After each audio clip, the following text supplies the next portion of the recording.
Hello people, welcome to Reacts. Today I'll be doing my top 10 albums of the year so far. Now, we're in the middle of basically middle of July, and a lot of great albums have came out. Here's what I have covered on the list, basically what albums I've covered. Cabal's Marker of Rot, Chelsea Grin's Eternal Nightmare, Pending Doom's Sin Doom Volume 2, Shields Up in Exile, Dance Gone Dance, Something Speech, I Feel Like Conditions, Bad Wolf Disobey, Like Torch Survival, Wind Destruction, Death Wish, Both About Time's Gravity, Rivers of Nile, Where Owls Call No Name, Breaking Entrance Ember, Primordial Swarm, Disobey Covenant, Parkway Drive with Reverence, Barry Morrow's By Flame, The Blind Youth, Disobey, which I did not do a review on because it came out early in the year. That didn't start doing this. Mice Men Defy, same thing. Obscura's Devilium, and Bleeding Through's Love Will Kill All.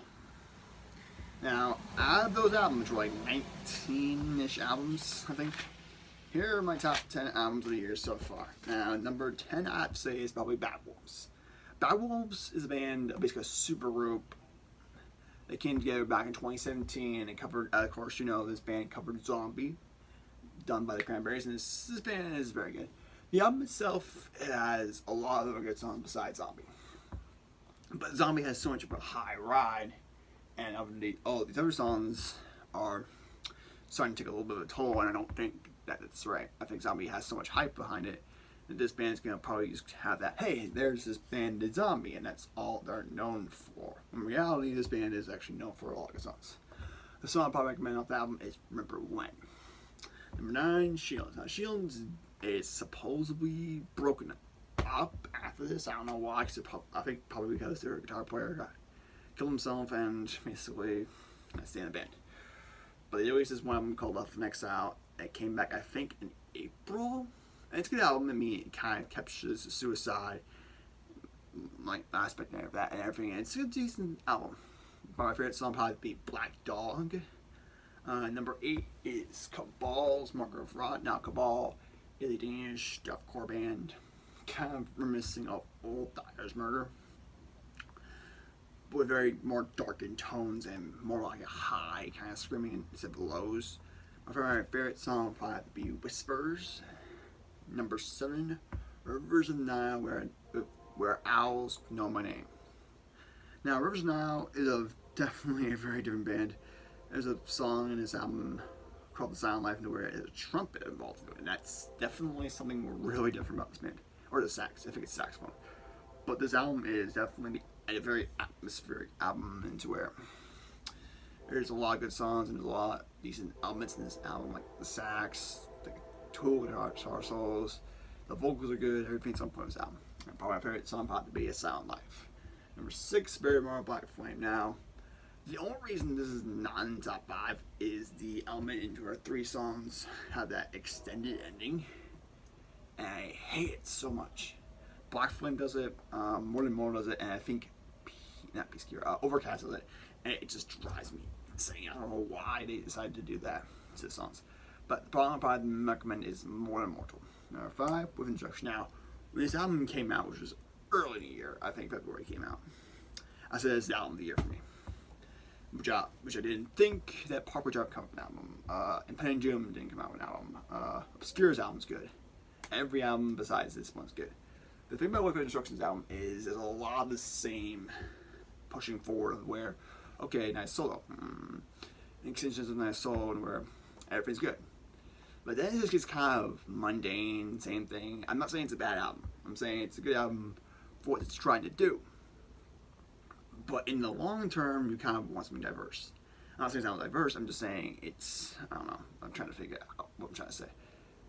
There's a lot of good songs on this album, but there's not a lot of memorable songs. Let's just try and put it that way. And my favorite song probably be Instinction or Torture Ritual.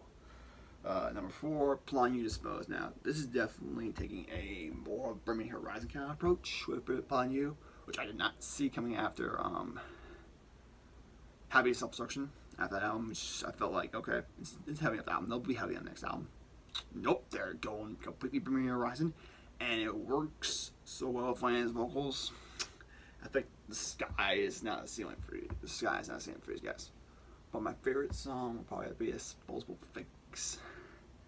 Number 3, Impending Doom of Sin and Doom, Volume 2.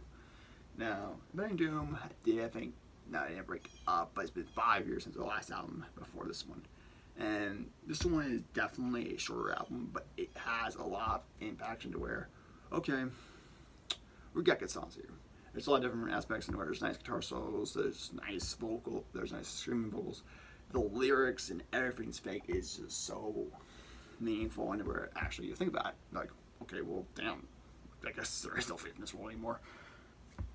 Number 2, the reason came out, Obscura with Delphinium. Now, Obscura is a German technical death metal band. I like their stuff. I mean, not gonna lie, it's definitely a little bit more different. The clean vocals nice in that album. The guitar solo, they're just riffs upon riffs upon riffs upon riffs upon riffs upon riffs. And it's only a 10-track album, so it doesn't overstay its welcome, I feel like. And it's definitely a long album, but it's not too long. I'm just not familiar with Obscura's work enough to actually put it number 1. Number 1, it might come as a surprise to you, considering how much I'm thinking a whole lot of a Parkway Drive reference. Now, you'll be saying, oh, Parkway Drive is metalcore. I think what happened here is this. Winston McCall saw success with Devil's Calling, Bomb Feeder, kind of like those kind of songs, and said, hey, let's make an album like Devil's Calling. But at the same time, they're getting older and maturing their sound more. Whereunto, this album is not a metalcore album. It is a metal album without trying to be a core album, and they've grown into a band, into a, I guess, a specific kind of genre, not of just straight metal, but keeping their kind of old sound. And this is to where every song is good except Crohn's. Crohn's I can never get into. I don't know what it is, but every song in this album is good. I probably recommend probably I Hope You Rot.